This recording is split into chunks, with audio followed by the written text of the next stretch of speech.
നമസ്കാരം. ഇൻഫർമേഷൻ മീഡിയയുടെ പുതിയൊരു വീഡിയോസിലേക്ക് എല്ലാ കൂട്ടുകാർക്കും ഒരിക്കൽ കൂടി സ്വാഗതം. നമ്മുടെ മൊബൈൽ നമ്പർ ആധാറുമായി എങ്ങനെ ലിങ്ക് ചെയ്യാമെന്നുള്ളതും അത് ലിങ്ക് ചെയ്തിട്ടില്ലെങ്കിൽ എന്തെല്ലാം കാര്യങ്ങൾ നമുക്ക് നഷ്ടപ്പെടും എന്നതിനെക്കുറിച്ചുമെല്ലാം വളരെ വിശദമായി നോക്കാം.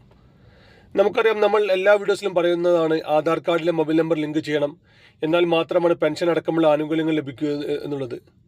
അതെങ്ങനെയാണ് ലിങ്ക് ചെയ്യേണ്ടത്, നമ്മൾ ലിങ്ക് ചെയ്തോ ഇല്ലയോ എന്ന് എങ്ങനെ അറിയാം, അക്ഷയ കേന്ദ്രങ്ങളിൽ പോകാതെ നേരിട്ട് തന്നെ നമുക്ക് ചെയ്യാൻ സാധിക്കുമോ എന്നതിനെക്കുറിച്ചെല്ലാം നോക്കാം. അതിന് മുന്നോടിയായി ഇൻഫർമേഷൻ മീഡിയയുടെ വീഡിയോസ് നിങ്ങൾ ആദ്യമായിട്ടാണ് കാണുന്നതെങ്കിൽ ചാനൽ സബ്സ്ക്രൈബ് ചെയ്യാൻ മറക്കരുത്. നമ്മുടെ ചാനലിൽ ഒരു തരത്തിലുള്ള മത രാഷ്ട്രീയ കാര്യങ്ങളും വരുന്നതല്ല. ഗവൺമെൻറ് ലഭിക്കുന്ന സേവനങ്ങൾ, ആനുകൂല്യങ്ങൾ, അറിയിപ്പുകൾ എന്നിവയെക്കുറിച്ച് മാത്രമായിരിക്കും വീഡിയോസ് വരുന്നത്. ശ്രദ്ധിക്കുക, ഒരുപാട് ആളുകൾ പഴയ വീഡിയോസുകൾ കണ്ട് ആനുകൂല്യങ്ങൾ ഇപ്പോൾ നിലവിലില്ല, ഞങ്ങൾ അറിഞ്ഞില്ല, അങ്ങനെ പല കാര്യങ്ങളും നമ്മുടെ കമൻറ്റ് ബോക്സിൽ ചോദിക്കാറുണ്ട്. അങ്ങനെയുള്ള ആളുകൾ പ്രത്യേകം ശ്രദ്ധിക്കുക. ഗവൺമെൻറ് സേവനങ്ങളിൽ എപ്പോൾ വേണമെങ്കിലും പുതിയ മാറ്റങ്ങൾ വരാം. ഏറ്റവും പുതിയ അറിയിപ്പുകൾ ലഭിക്കാൻ ചാനൽ സബ്സ്ക്രൈബ് ചെയ്ത് മറ്റു കൂട്ടുകാരിലേക്ക് ഷെയർ ചെയ്ത് കൊടുക്കുക. നമ്മുടെ ആധാർ കാർഡിൽ മൊബൈൽ നമ്പർ ലിങ്ക് ചെയ്യൽ വളരെ നിർബന്ധമുള്ള ഒരു കാര്യം തന്നെയാണ്. ഒരുപാട് ഗവൺമെൻറ് ആനുകൂല്യങ്ങൾക്ക് അതിലേക്ക് വരുന്ന OTP വളരെ അത്യാവശ്യമാണ്.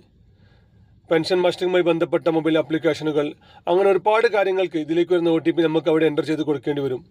ഒട്ടുമിക്ക ഗവൺമെൻറ് സൈറ്റുകളിലും ഇപ്പോൾ മൊബൈൽ നമ്പർ അവിടെ എൻ്റർ ചെയ്ത് കൊടുക്കാനുള്ളൊരു അവസരം ഉണ്ടാവുകയില്ല. നമ്മൾ ലിങ്ക് ചെയ്ത നമ്പറിലേക്ക് ഓട്ടോമാറ്റിക്കായി OTP വരികയും ആ OTP മാത്രമാണ് അവിടെ എൻ്റർ ചെയ്ത് കൊടുക്കാനും സാധിക്കുക. ഒരുപാട് ആളുകൾ നമ്മൾ ആധാർ കാർഡ് എടുക്കുന്ന സമയങ്ങളിൽ ലാൻഡ് ഫോൺ നമ്പറും അതുപോലെ തന്നെ നമ്മൾ പഴയ ഉപയോഗിച്ച നമ്പറുമെല്ലാമാണ് അവിടെ കൊടുത്തത്. അതുകൊണ്ട് തന്നെ OTP ലഭിക്കാത്ത ഒരുപാട് ആളുകളുണ്ട്. അതുപോലെ തന്നെ പ്രായം ചെന്ന ആളുകളാണെങ്കിൽ വിദേശത്തുള്ള മക്കളുടെ നമ്പർ ആയിരിക്കാം, അവർ വിദേശത്തായതുകൊണ്ട് തന്നെ അതിലേക്ക് OTP ലഭിക്കുന്നില്ല. അങ്ങനെ പല പരാതികൾ നമ്മോട് പറയാറുണ്ട്. അവർക്ക് ഇത് ചെയ്ത് രണ്ട് അവസരമാണ് നിലവിൽ, രണ്ട് രൂപത്തിൽ ചെയ്യാൻ സാധിക്കും. ഓൾറെഡി അവരുടെ അതിലേക്ക് വരുന്ന OTP അവർക്ക് ആക്സസ് ചെയ്യാൻ സാധിക്കുന്നുണ്ടെങ്കിൽ, വീട്ടിൽ മറ്റെവിടെയെങ്കിലും നമ്പറോ അല്ലെങ്കിൽ നമ്മുടെ കൈവശമുള്ള പഴയ നമ്പറുകളോ ആണെങ്കിൽ അതിലേക്ക് OTP വരുന്നുണ്ടെങ്കിൽ അവർക്ക് സ്വന്തമായി തന്നെ ചെയ്യാൻ സാധിക്കും. നമ്മുടെ മൊബൈൽ ഫോണിൽ അതിനുള്ള സൗകര്യമുണ്ട്. അല്ലെങ്കിൽ സ്വന്തമായി ചെയ്യാൻ സാധിക്കാത്തവരാണെങ്കിൽ വീട്ടിലുള്ള മറ്റാളുടെ സഹായത്തോടെ ചെയ്യാൻ സാധിക്കുന്നുണ്ട്. അതല്ല, നമ്മുടെ കൈവശം ആ പഴയ നമ്പർ കൈവശമില്ലെങ്കിൽ നമ്മൾ അക്ഷയ കേന്ദ്രങ്ങളിൽ ചെന്ന് നേരിട്ട് ചെയ്യാൻ സാധിക്കുന്നുണ്ട്. 30-40 രൂപ കൊടുത്തു കഴിഞ്ഞാൽ 2 മണിക്കൂറുണ്ടങ്ങനെ തന്നെ ഇത് അപ്രൂവ് ആവുന്നുണ്ട്, അപ്ഡേറ്റ് ആകുന്നുണ്ട്. നിർബന്ധമായിട്ടും ശ്രദ്ധിക്കുക, ആധാർ കാർഡിൽ വരുന്ന മൊബൈൽ നമ്പർ, അതിലേക്ക് വരുന്ന OTP വളരെ ഇമ്പോർട്ടൻ്റ് ഉള്ള കാര്യം തന്നെയാണ്.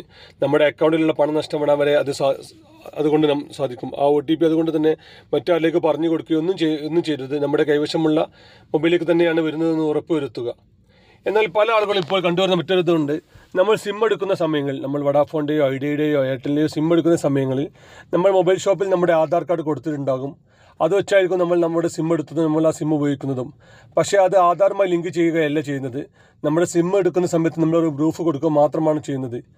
ഒരുപാട് ആളുകൾ അങ്ങനെ കൊടുത്തിട്ടുണ്ട്. അതുകൊണ്ട് തന്നെ എൻ്റെ നമ്പർ അതാണെന്ന് വിചാരിച്ച ഒരുപാട് ആളുകളുണ്ട്. അവർ പ്രത്യേകം ശ്രദ്ധിക്കുക, അവർ സിം എടുക്കുന്ന സമയം കൊടുത്തൊരു പ്രൂഫ് മാത്രമാണ് ആധാർ കാർഡ്, അല്ലാതെ അത് മൊബൈൽ നമ്പർ ലിങ്ക് ചെയ്യുകയോ മറ്റു ചെയ്തിട്ടില്ല. നമ്മൾ അക്ഷയ കേന്ദ്രങ്ങളിൽ ചെന്ന് നമ്മുടെ മൊബൈൽ ഫോൺ, നമ്മുടെ കണ്ണ്, കൈൻ്റെ ഫിംഗർ പ്രിൻ്റ് എല്ലാം എടുത്ത് നമ്മളൊരു ആധാർ എടുക്കുന്ന രൂപത്തിൽ തന്നെ എടുത്തത് മാത്രമാണ് ലിങ്ക് ചെയ്യുകയുള്ളൂ. വീഡിയോ ഇഷ്ടപ്പെടുന്നു കരുതുന്നു. ഇനി പുതിയ വീഡിയോസുമായി കാണാം.